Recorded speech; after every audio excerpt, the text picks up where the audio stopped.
네, 오늘은 아리스토텔레스 사상에 대해서 배워보도록 하겠습니다. 플라톤의 제자 아리스토텔레스예요. 완전히 정반대의, 완전히는 아니지만 많이 정반대의 철학을 펼치고 있습니다. 아리스토텔레스와 탁월성이라고 하는 것을 우리는 한 글자로 뭐라고 배웠습니까? 덕이라고 배웠죠? 아리스토텔레스도 덕이라는 것을 강조합니다. 그리고 행복. 사실 소크라테스, 플라톤, 아리스토텔레스는 전반적으로 비슷해요. 이성을 강조하고 덕을 갖춰서 행복하게 될 수 있다는 것은 공통적입니다. 현실주의. 자, 우선 영상을 보면서 좀 볼게요.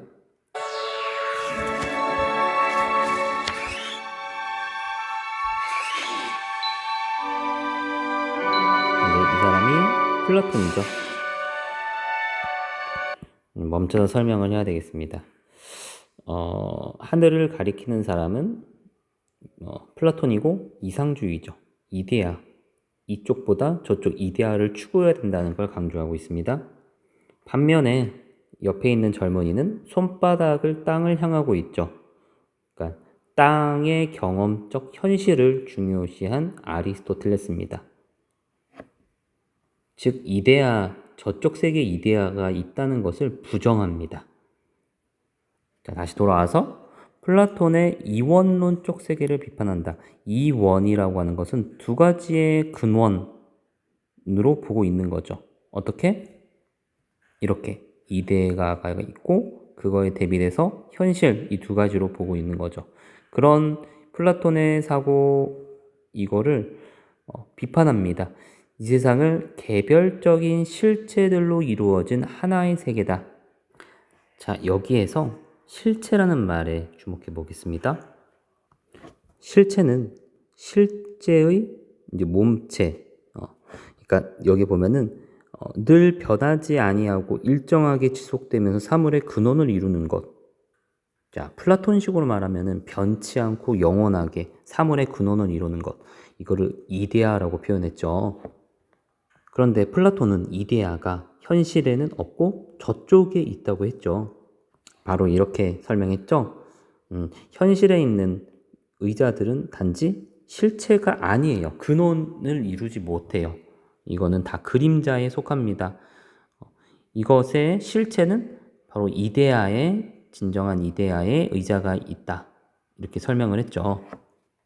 그런데 아리스토텔레스는 이거를 반대하고 있는 겁니다.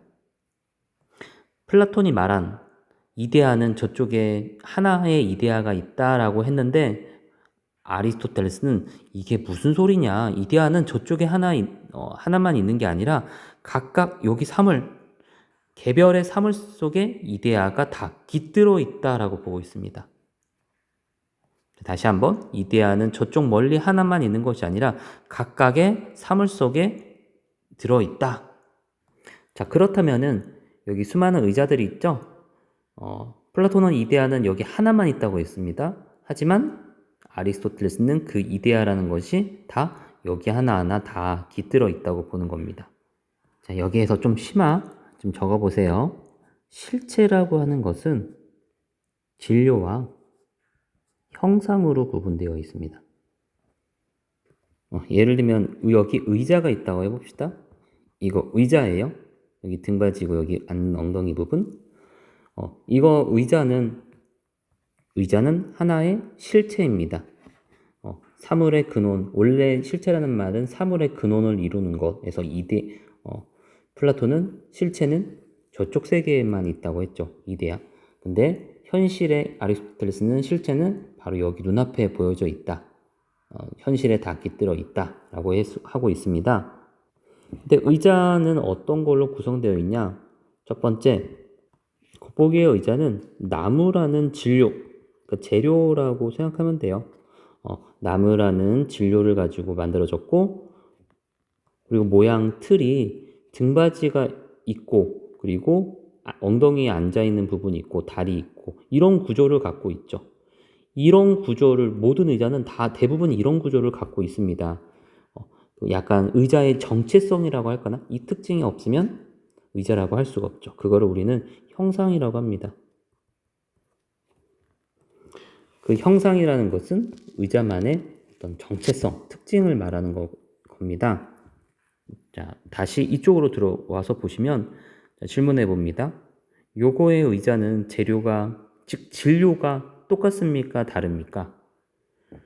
전반적으로 뭐 비슷하지만 그래도 완벽하게 똑같지는 않죠. 요 의자와 요 앞에 있는 의자가 좀 재질이 달라요. 진료는 다 다릅니다. 하지만 여기 의자라는 정체성, 엉덩이 앉고 등받이가 있다는 정체성, 즉 의자만의 특징, 이걸 형상이라고 하는데 그것은 다 똑같지 않습니까? 즉 의자를 의자이게끔 하는 형상은 각 의자에 다 깃들어 있는 것입니다.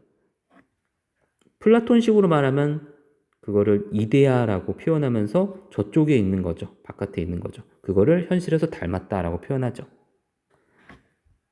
자, 그래서 선생님 여기 설명한 거 한 번만 읽어볼게요. 서로 각기 다른 진료로 만들어진 철제 의자 나부 위주는 똑같이 앉게 한다는 공통된 의자의 형상이 담겨 있습니다. 어디에? 각자 의자 내부에 들어있다는 겁니다. 이게 이제 포인트예요. 형상은 저 멀리 있는 것이 아니라 각각 사물 내부에 들어있다는 거다. 그래서 의자 내부에는 의자의 형상이 있고 진료는 다 다르겠죠? 책상 내부에는 책상의 형상이 깃들어 있는 것입니다. 그래서 개별자라는 것은 뭐 구조까지 달라지는 여러 가지 사물을 말해요. 의자, 책상, 그리고 가구, 컴퓨터 달라지면 그 안에 담긴 형상도 달라지는 것입니다. 다시 여기로 들어가 볼게요. 실체들이 다 각각 다르죠. 개별적인 실체가 있죠. 의자 있고 나무 있고 그리고 책상 있고 여러 가지 개별적인 실체들이 있죠. 여러 다양한 실체들로 이루어진 하나의 세계다. 중요한 거는 플라톤은 두 개로 봤잖아요, 세계를. 근데 아리스토텔레스는 하나다. 따로 이데아라는 건 따로 없다라는 겁니다. 조음은 이데아의 세계가 아니라 현실 세계에 존재하며, 자, 선이라는 것은 플라톤이 말하기에 완벽한 선은 이데아, 저쪽 세계에 있다고 했죠. 그래서 선의 이데아를 모방하자, 현실에서 모방하자라고 얘기했죠. 근데 아리스토텔레스는 그 선이라고 하는 것도 현실 세계에 다 존재한다는 거예요. 현실 세계에서 실현되어야 한다. 그러니까 플라톤이 말한 뭐 지혜, 용기, 절제, 정의 이러한 덕목도 인간은 불완전해서 지혜의 이데아, 용기의 이데아, 절제의 이데아, 정의의 이데아, 완벽한 이데아의 세계의 것을 모방하라고 했잖아요. 그런 이데아는 아리스토텔레스는 이데아라는 것이 따로 없기 때문에 현실에서 이거를 실현해야 한다. 모방해야 할 이데아라는 건 없다. 이걸 주장하고 있는 것입니다. 자, 그래서 아리스토텔레스가 이렇게 이데아론을 비판해요. 인간 자체, 인간의 이데아죠. 인간 자체, 인간 이데아에 있어서나 인간에 있어서나 플라톤은 이거를 두 가지로 나누죠. 하나의 동일한 설명, 즉 인간에 대한 설명이 적용되는 한 강조하는 것은 똑같은 거 아니냐. 인간의 이데아냐, 인간, 개별적인 인간이나 하나의 동일한 설명, 뭐가 차이가 있는지 모르겠다. 무엇 자체도 무엇에 대한 이데아죠. 어떤 개개의 무엇에 대한 이데아를 가지고 도대체 뭐 예를 들면은 책상의 이데아를 가지고 도대체 이것이 무엇을 의미하는지에 대해 의문을 제기할 수 있을 것이다. 왜냐하면 인간 자체나 인간 모두 똑같은 거 아니냐. 인간 안에서 아무 차이가 없을 것이기 때문이다. 만약 그렇다고 한다면 조음 자체나 조음의 이데아, 선의 이데아나 조음 역시 조음 안에서 아무런 차이가 없을 것이다. 즉 말하는 건 이데아라는 것이 굳이 의미 없다라고 주장하고 있는 것입니다. 좋다고 말할 때는 신과 지성이 좋다고 말할 때처럼, 자, 어떤 이유, 신과 지성, 어떤 이성적인 것이 좋다라고 말할 때는 어떤 이유와 어떤 면에서 좋다라고 말할 수도 있고, 또 덕이 좋다라고 말할 때처럼 성질이 좋다라는 의미에서 좋다라는 말을 쓴다는 거예요. 적당량이 좋다고 말할 때처럼 양에서도 좋다. 그러니까 좋다라는 말을 쓰지만 다 그 의미가 다 다르다는 거죠. 좋다라는 말 쓸 때도 관계에 대해서도 좋다라고 말을 쓸 수도 있고, 시간, 장소, 그 밖에 다른 점에서 좋다라고 말한다. 그러니까 중요한 것은 조음이, 이게 중요한 포인트야. 조음이 어떤 공통적이고 당연한 보편자로 존재하지 않을 것이다 라는 것은 분명하다. 조음을 뭐라고 했습니까? 선이라고 했죠? 플라톤은 선의 이데아라고 해서 아주 공통적이고 보편적인 이데아가 존재한다고 봤는데, 아리스토텔레스는 아니다. 조음은 굉장히 단일하지 않고 여러 가지로 나눠서 설명할 수 있다. 즉 아리스토텔레스는 조음 자체, 즉 보편적인, 밑줄 쳐보세요. 조음의 이데아, 선의 이데아가 현실 세계에 떨어진 이데아의 세계에 존재한다는 주장을 받아들이지 않았어요. 아주 고정적이고 절대적인 선, 조음이라는 것은 그거는 존재할 수 없고, 여기 포인트, 여기도 조음이 변화하는 상황과 사람의 관점에 따라 다양하게 해석할 수 있다. 바로 이렇게처럼 단일하게 존재하지 않아요. 약간 상대주의적인 면모를 좀 갖고 있어요, 아리스토텔레스가. 그렇다고 상대주의라고 말하면 안 돼요. 자, 아까 배웠던 거, 플라톤은 이데아와 현실 이렇게 두 가지로 나누죠. 그리고 현실은 이데아를 모방해야 된다는 얘기를 하죠. 하지만 아리스토텔레스는 현실만 존재합니다. 그러면 선이라고 하는 것, 조음이라는 것을 어디서 추구하냐? 바로 현실 안에서만 추구해야 된다는 거야. 그래서 아리스토텔레스가 이렇게 봤어요. 인간의 모든 행위는 선, 더 굿, 그러니까 좋은 것을 항상 목적으로 추구한다고 봤어요. 뭐 예를 들면 의료 행위를 하는 것은 환자를 건강하게 하는 거죠. 조선, 배를 만드는 행위를 하는 것은 궁극적으로 선박, 배라는 것이 탄생하게끔 하는 목적이 있는 거죠. 그리고 여러분이 현재 공부하는 것은 대학이라는 목적이 있는 거죠. 고등학교는 대학교를 준비하는 것. 그것만 목적으로 추구하진 않지만 그래도 이게 상당히 큰 이걸 차지하죠. 이렇게 어떤 모든 행위는 다음 조음을, 선을 추구하는 것을 목적으로 합니다. 자, 그런데 대학에 가면은 또 어떤 걸 준비하냐? 우리는 취업이라는 걸 준비하겠죠. 취업하면은 그 다음엔 취업을 왜 합니까? 돈도 벌고 집도 갖고, 그래서 결혼도 하고, 결혼을 할 수도 있고 안 할 수도 있고, 이걸 하는 궁극적인 목적이 뭐냐? 그럼 바로 결국적으로 행복을 추구하기 위해서 추구한다는 거죠. 인간행위의 궁극적인 목적은 뭐냐? 그거를 우리는 최고선이라고 해요. 최고로 좋은 것. 최고로 좋은 것이 뭐냐? 바로 행복이라는 거죠. 행복이란 덕에 따르는 영혼의 활동이다. 자, 이거는 아까 플라톤하고 소크라테스랑 똑같은 말을 하고 있어요. 행복은 어떻게 행복하냐? 우선 탁월해야 돼. 어떻게? 영혼 얘기 또 하네? 영혼이 그 기능을 잘 발휘해야 돼. 즉, 덕을 발휘해야 돼. 그걸 덕에 따른다라고 표현하거든. 영혼의 기능을 잘 발휘해야지 행복해질 수 있다라고 아까 전에 사상가랑 똑같이 설명하고 있습니다. 최고선, 인간행위의 최고 목적과 이상, 행위의 근본이 되는 선. 왜 그렇게 행동하냐? 그거를 행복 때문이죠. 행복. 근본 기준이 됩니다. 이걸 한번 읽어보세요. 잘 살고 잘 행동하는 것 모두를 포함한다. 행복의 뜻이에요. 행복을 말하는 그리스어예요. 에우다이모니아. 읽기도 어렵네. 행복이 최고선이라는 것, 중요한 거예요. 최고선이라는 것은 일반적으로 동의될 것이기에 행복이 무엇인가에 대한 좀 더 분명한 설명이 요구된다. 만일 우리가 인간의 고유한 기능을 파악한다면 이를 해결할 수 있을 것이다. 인간의 고유한 기능은, 자, 밑줄, 이성을 동반하는 영혼의 활동이다. 자, 이게 제일 중요한 거야. 아리스토텔레스는 인간의 영혼 중에서 이성을 제일 강조했어. 이거는 뭐 전 세상과랑 똑같아요. 그래서 이성을 강조하는 세상과 똑같습니다. 이성이 동반돼야 돼요. 플라톤도 얘기하죠. 어떤 행동을 할 때 이성의 지휘하에 움직여야 돼요. 각각의 기능은 각 자신의 고유한 덕에 따라 수행될 때 완성되는 것이다. 그러므로 행복이란 덕에 따르는 영혼의 활동이다. 아리스토텔레스에 따르면 우주의 모든 존재는 고유한 목적을 향해서 움직인다.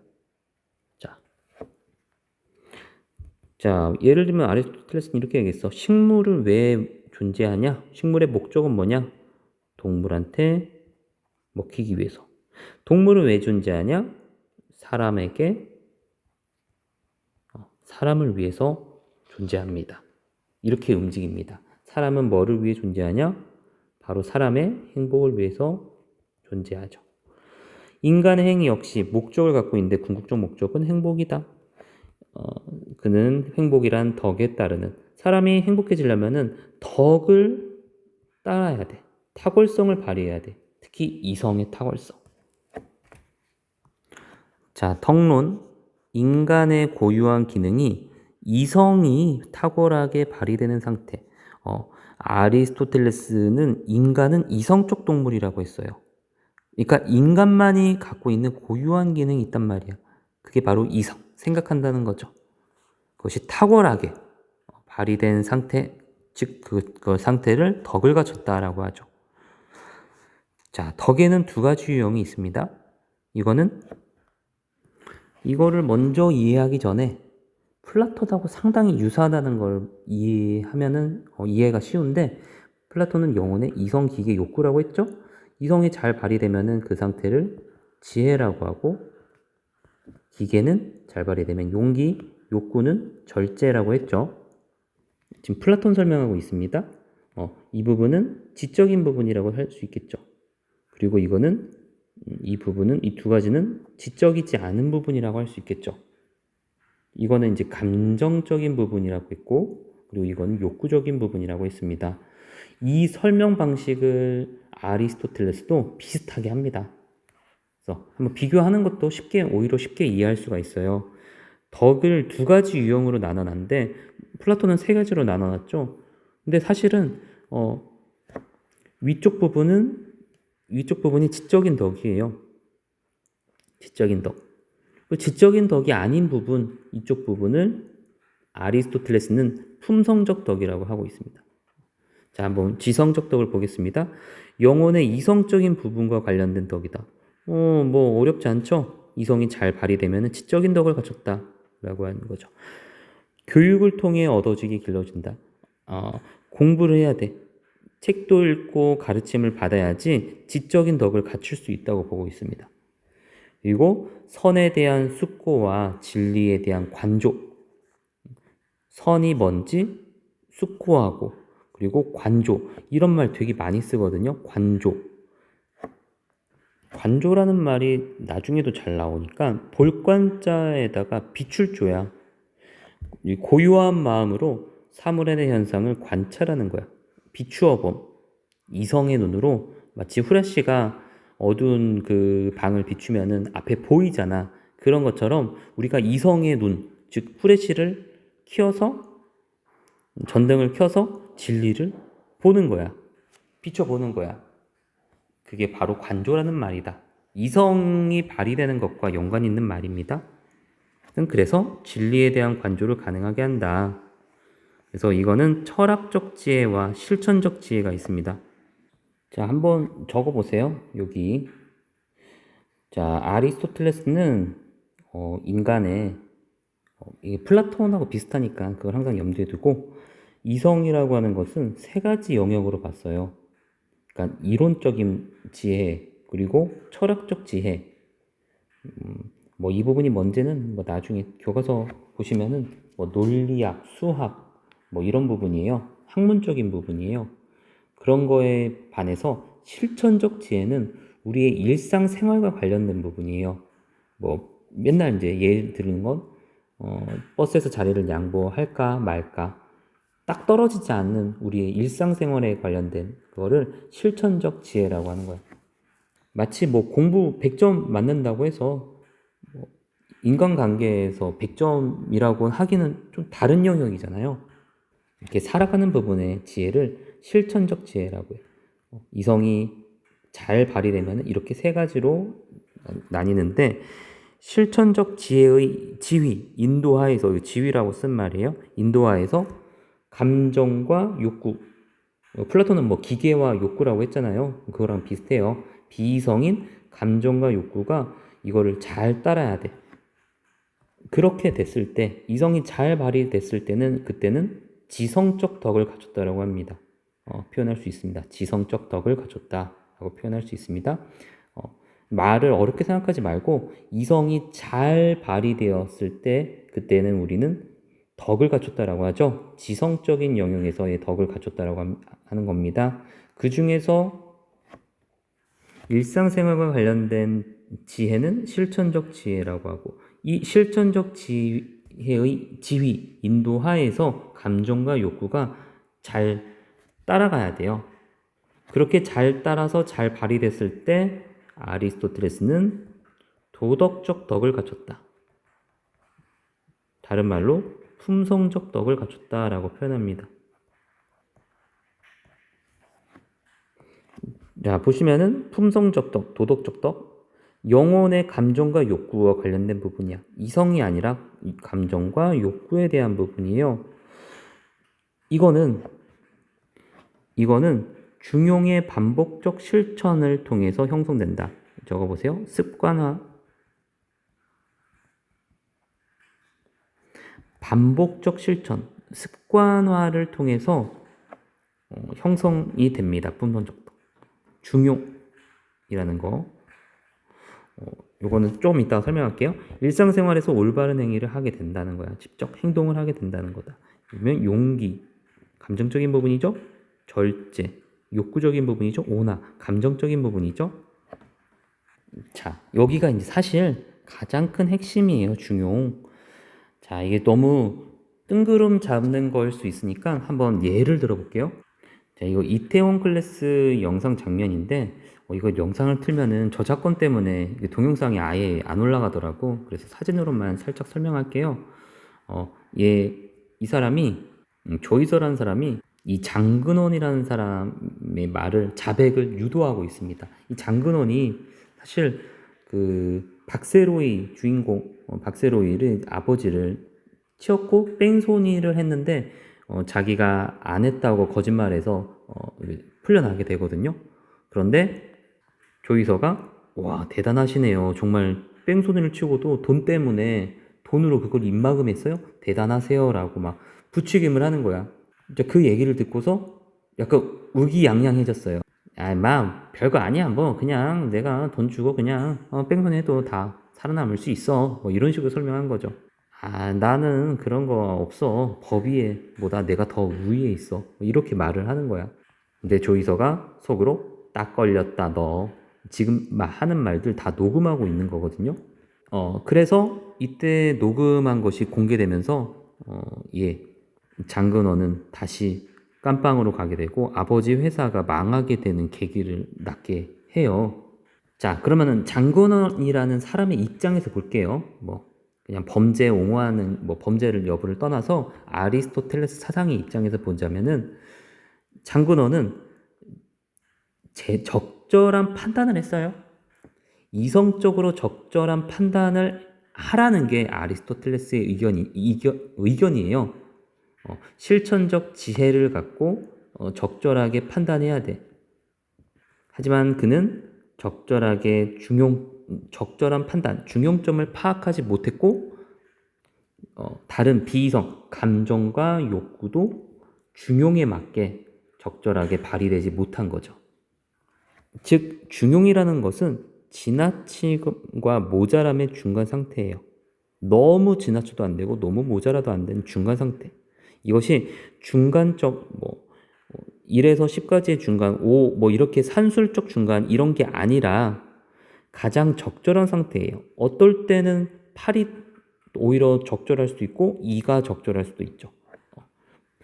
그 자체로 나쁜 감정이나 행동, 뭐 예를 들면 질투하는 거, 그리고 절도하는 행동, 이거는 중용이라는 게 없어. 적절히 절도하는 거, 적절하게 조금 질투하는 건 이런 말은 성립할 수가 없어. 그런데 이렇게 인간의 감정, 이건 감정과 욕구에 대한 부분이에요. 비이성. 이 부분은 중용이라는 게 있어요. 적절하게 이제 친절하면은 것을 중용이라고 한다면은 너무 친절하면은 아첨이 될 수 있죠. 그리고 너무 친절하지 않고 가만히 있으면 심술부져 보일 수 있죠. 이렇게 비이성적인 것이 중용을 따라야 돼. 물론 이거를 지휘하는 건 누구 역할이다? 바로 실천적 지혜, 즉 지적인 덕, 이성의 역할이 중요한 거죠. 이성의 인도하에 감정과 욕구가 따라가야 된다는 것은 플라톤하고 똑같은 말을 하고 있는 겁니다. 적절히 재밌으면 재치 있다라고 하지만 너무 막 맨날 계속 농담만 하면 익살스럽다라고 표현할 수 있고, 부정적으로 너무 재치가 없으면 무뚝뚝해 보일 수 있죠. 자, 이런 것들. 여기 나왔다시피 용기. 너무 용기가 과하면은 만용이라고 하죠. 너무 용기가 없으면 비겁해 보일 수가 있죠. 소심해 보일 수 있죠. 적당히 아끼면은 절제고, 너무 아끼면 인색해 보일 수 있고, 절제가 너무 안 되면 절제에 대한 부분은 패스할게요. 이게 좀 설명이 좀 복잡해서 방금 절제한 부분은 그냥 잊으시고, 자, 유덕한 사람의 행동을 본받아 덕행을 직접 보게 해보야 하며, 이제 약간 모델링을 얘기하는 겁니다. 그리고 실천을 많이 직접 실천을 해야 돼. 실천적 지혜의 지위에 따른 요게 이제 중요한 포인트예요. 반복해야 습관화예요, 습관. 품성적 덕을 쌓을 수 있다. 그러니까 실천적 지혜라는 것은, 판단은 공부하면은 다 알게 돼요. 그런데 이런 비이성 부분은 습관이 필요하고, 그리고 모델도 필요하고, 실천, 습관화, 이게 필요하다는 거죠. 이거는 주로 초등학생들이 많이 이걸 하죠. 계속 반복적으로 실천하죠. 따지지 않고. 근데 고등학생들은 이렇게 지적인 판단, 이거 능력을 기르는 교육을 하죠. 자, 여기 내용 보겠습니다. 덕에는 두 가지가 있다. 지적인 덕 동그라미, 다른 한 쌍은 품성적 덕이다. 지적인 덕은 그 성장은 주로 교육에 두고 있다. 그런 까닭에 경험과 시간을 필요로 한다. 반면 품성적 덕은 습관의 결과로 생겨난다. 자, 여기 밑줄 쳐봐요. 품성적 덕은 어떤 것도 본성적으로 우리에게 생기는 것이 아니다. 타고난 게 아니라는 거예요. 습관화를 통해 후천적이라는 거. 후천적, 뒤에 기르게 되는 거예요. 그래서 밑줄, 품성적 덕은 본성적으로 생기는 거 아니야.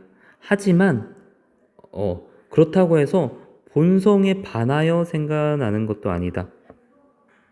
본성이 품성적 덕을 받아들이지 못하는 성향을 갖고 있으면 품성적 덕은 생겨날 수 없겠죠. 그래서 막 거부하진 않아요. 본성이 그렇다고 해서 선천적으로 있는 것도 아니라는 거예요. 본성적으로 받아들일 수는 있어. 하지만 원래부터 있는 건 아니에요. 그리고 밑줄, 품성적 덕은 감정과 행동에 관계된다. 그래서 과도와 부족 및 중용이 있다. 세 가지가 있다고 아까 봤죠? 그래서 쭉 읽어보시다가 양쪽 모두 잘하는 것이 아니다. 너무 극단적인 것은 양쪽 모두 별로 안 좋은 거야. 그래서 중용을 택해야 돼. 마땅할 때 마땅한 일에 대해, 마땅한 사람들에 대해 마땅히 추구할 목적을 향해 마땅한 방식, 중용을 말하는 겁니다. 이게 중용의 덕을 갖춰야 된다. 감정과 그리고 욕구는 중용이라는 덕을 갖춰야 됩니다. 아리스토텔레스는 인간의 영혼은 이성적인 부분과 비이성으로 나눴다. 전자와 관련된 탁월함을 지성적 덕, 후자와 관련된 탁월함을 품성적 덕이라고 불렀다. 지성적 덕에는 철학적 지혜, 실천적 지혜, 그리고 선생님이 이론적 지혜를 얘기했죠. 근데 여기서 실천적 지혜를 인도하에 용기, 절제, 용화의 덕목을 갖춰야 된다. 자, 오른쪽에 소크라테스의 주지주의. 지식을 강조하죠. 그러면 자동으로 행동으로 따라온다고 하는데 아리스토텔레스는 비판하고 있습니다. 알미 반드시 덕행으로 나타나는 건 아니라고 봤어. 왜냐하면은 자제력이 없는 사람, 어떤 감정과 욕구가 제대로 지휘가 안 되면은 다스려지지 않으면은 암과 다르게 행동할 수 있다. 자, 그래서 소크라테스는 지식을 강조하는 주지주의라면은 아리스토텔레스는 글씨가 엉망인 주지주의와 그리고 주의주의는 의지적인 부분을 동시에 강조합니다. 여기 내용을 보시면 아는 것뿐만 아니라 직접 모델링도 하고 실천도 직접 해보고 습관화를 갖춰야 되고 의지도 갖춰야 된다. 여러 요소가 있어야지 도덕적 행동이 가능하다. 이렇게 주장하고 있는 겁니다. 네, 오늘 여기까지 하겠습니다. 고생하셨습니다.